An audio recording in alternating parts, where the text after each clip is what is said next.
এই ভিডিওতে সম্প্রচারিত সমস্ত বক্তব্য বক্তার নিজস্ব মতামত। এর জন্য চ্যানেল কর্তৃপক্ষ কোনোভাবেই দায়ী নয়।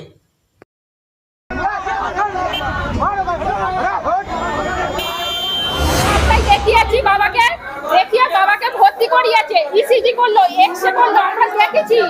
সমানে ফোন করছে, এরা ফোন তুলছে না।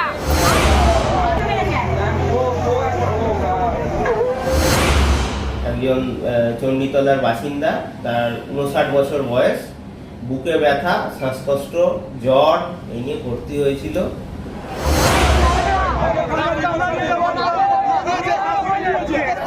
আমরা ডাক্তারকে জানতে চাই যে ডাক্তারকে আমরা পুরো রিপোর্ট হাতে দেখতে চাই। এখনো অবধি আমাদের কাছে রিপোর্ট অধরা, ওনারা দেখাতে পারেননি। রাত 12টার সময় উনি দেখেছেন রোগী বুকে ব্যথা ছিল এবং রোগী কিন্তু ভর্তি থেকেই খুব ভালো ছিল না, রোগী আইসিইউতে ভর্তি ছিল।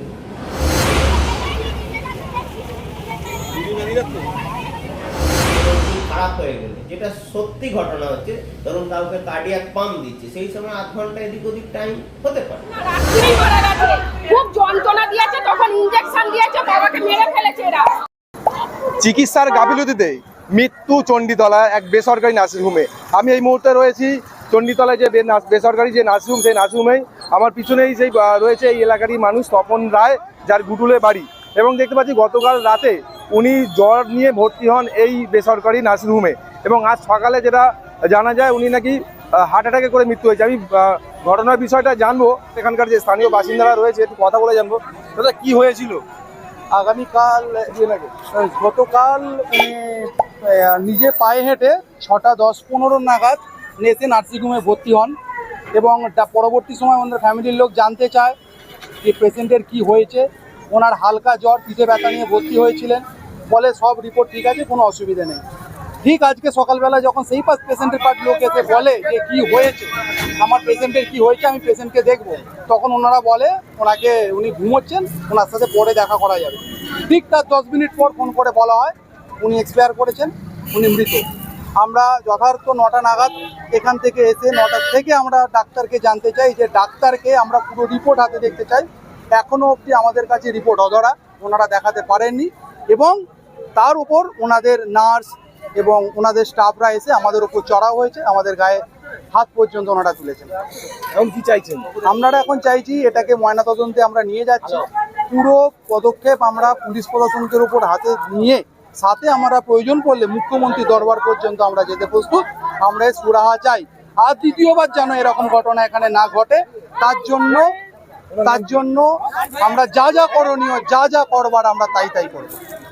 আমি পল্লব সন্ধ্যা 7টায় দেখিয়েছি বাবাকে, দেখিয়ে বাবাকে ভর্তি করিয়েছে, ইসিজি করলো, এক্সরে করলো, আমরা দেখেছি। সমানে ফোন করছে, এরা ফোন তুলছে না। আমরা উল্টা ফোন করছি, ফোন তুলে বলছে বাবাকে খাইয়েছি, বাবা ভালো আছে, কিন্তু বাবা ভালো ছিল না, রাত্রিরেই মারা গেছে। খুব যন্ত্রণা দিয়েছে, তখন ইনজেকশন দিয়েছে, বাবাকে মেরে ফেলেছে এরা। আগে রিপোর্ট, এখনো পর্যন্ত রিপোর্ট ফেলতে পারছে না বাবা, এখনো পর্যন্ত রিপোর্টটা ফেলতে পারছে না। এরাই মেরেছে।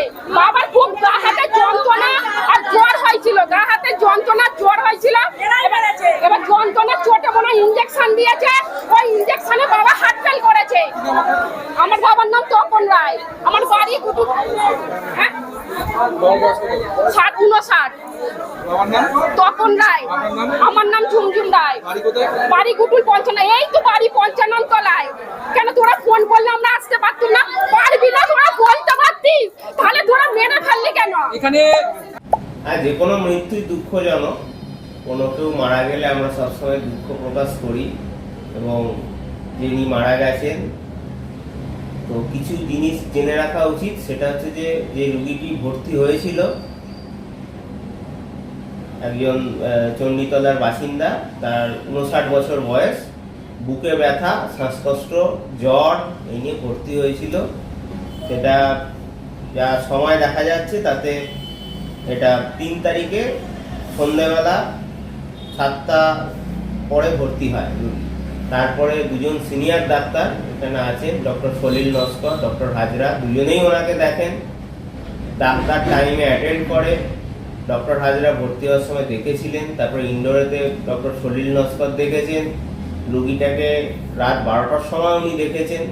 রুগী বুকে ব্যথা ছিল এবং রুগী কিন্তু ভর্তি থেকেই খুব ভালো ছিল না, রুগী আইসিইউতে ভর্তি ছিল এবং রুগী কিন্তু একটা হার্টের সমস্যা কিছু কিছু ইসিজিতেও ছিল। আমরা সেটা কার্ডিওলজিস্টকে কলও দিয়েছিলাম, কিন্তু দুর্ভাগ্য ঘটনায় সেটা সময় পাওয়া যায়নি। পরের দিন সকালবেলায় একটা ম্যাসিভ সম্ভবত কার্ডিয়াক অ্যারেস্ট হয় হঠাৎ করেই, এবং যদিও তার ভর্তির সময় ট্রপটি বলে যে এনজাইমটা কার্ডিয়াক হার্ট অ্যাটাকের মার্কা সেটা নেগেটিভ ছিল। তো এরপরে যখন এই ঘটনাটা ঘটে দুঃখজনক, বাড়ির লোক আসেন, তারা কারণটা জানতে চান। তো সঠিক কারণ তো বলা যাবে না এবং তারা একটা পোস্টমর্টমের দাবি করেন।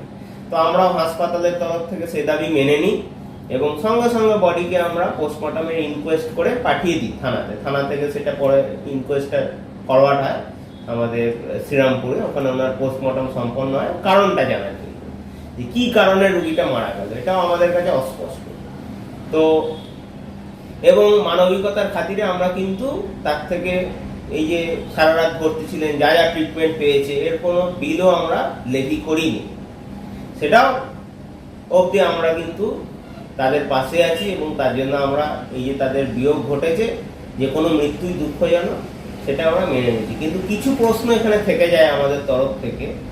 বাড়ির লোকের সাথে একদল মগ এবং কিছু কিছু স্থানীয় পরিচিত মুখ, যদিও আমি কারোর নাম নিচ্ছি না, অনেকেই এলাকার পরিচিত মুখ, তারা এসছে। পরে আমিও জানতে পারলাম, আমি এক্স্যাক্ট সেই সময় ছিলাম না, পরে আমি দেখলাম সিসিটিভি ফুটেজে যে তারা কিন্তু এসে রীতিমতন হাসপাতালের যে পবিত্রতা তাকে নষ্ট করেছে। আমাদের যিনি ম্যানেজার ছিল তাকে মারধর করেছে, সিসিটিভিতে দেখা যাচ্ছে। আমাদের যিনি আয়া দিদি ছিল, যার শুশ্রূষা করেছেন রুগীটা, তাকে মারধর করেছে। এখন দেখুন, কাউকে মারধর করলে সে তো আত্মরক্ষা করবেই, সেই জন্য বাড়ির লোক যে অভিযোগটা করছে সংবাদ মাধ্যমে দেখলাম সেটা সম্পূর্ণ মিথ্যে। এবং ওনারা যেটা এসে করেছেন এটা কিন্তু আমরা কখনোই বরদাস্ত করব না। এটা আইন নিজের হাতে তুলে নেওয়া, এই জিনিসটার আমি তীব্রভাবে প্রতিবাদ জানাচ্ছি। রুগী মারা গেলে যেমন দুঃখ প্রকাশ করছি, এই যে আইন নিজের হাতে যারা যারা তুলে নিয়েছেন এটার কিন্তু আমরা আইনানুগ পদক্ষেপ নেব এবং এটা নিয়ে আমরা আলোচনাও করেছি। চণ্ডীতলা থানার বড়বাবু সিআই সাহেব ছিলেন, ওনারাও ঘটনাটা জানেন, ওনারাও ব্যাপারটা নিয়ে তদন্ত করছেন। আমরাও অপেক্ষা করে আছি পোস্টমর্টম রিপোর্ট আসুক, তারপরে সেটা কারণটা জানা যাবে। কিন্তু এই যে অভব্য আচরণ, যেটা মানে হাসপাতালের যারা চিকিৎসক তখন কর্মরত ছিলেন ডক্টর সলিল নস্কর, তার সঙ্গে যে অকথ্য ভাষায় আচরণ করা হয়েছে, এটা কোনো সামাজিক ভাষা হতে পারে। একটা 3টে রুগী মরিবাউন্ড যারা আইসিইউতে ভর্তি ছিল তাদের চিকিৎসা বন্ধ করে দেয়, ব্যাহত হয়ে যায় এবং তার জন্য তাদেরকে অন্যত্র রেফার হয়ে যেতে হয়, ডিওআরবি যেটাকে বলে, আমাদের বাধ্য হয়ে করতে হয়। এটা তো এমন নয় যে আগের দিনের ঘটনা আজকে, এটা 8টা থেকে 8:30, আধ ঘন্টা ইমার্জেন্সির সময় এদিক ওদিক, অনেক সময় কোনো রুগী খারাপ হয়ে গেলে, যেটা সত্যি ঘটনা হচ্ছে, ধরুন কাউকে কার্ডিয়াক পাম্প দিচ্ছে, সেই সময় আধ ঘন্টা এদিক ওদিক টাইম হতে পারে, কিন্তু ঘটনাটা মোটামুটি ওই 8:30 থেকে 9টার ভেতরেই হয়েছে এবং রুগী আমাদের অফিসিয়াল ডকুমেন্ট অনুযায়ী 8:40-এ উনি এক্সপায়ার করেছে। জানলাম গতকাল রাতে কিন্তু নিজে পায়ে হেঁটেই এই বেসরকারি নার্সিংহোমে ভর্তি হয় এবং তারপরেই আজকে সকালে যেটা কাল খবর রয়েছে যে উনি নাকি মৃত। এই নিয়ে এলাকাবাসীরা এসেছে এবং যেটা জানতে চাইছে যে পুরো বিষয়টা কি হয়েছে এবং সবচেয়ে আবার এদের দাবি, যে এলাকার বাসী মানুষের দাবি রয়েছে যে এই যে তপন রায় যিনি মারা গেছেন ওনার ময়না তদন্ত করা হোক এবং যে ময়না তদন্ত যে রিপোর্টটা হবে সত্যটা জানবে।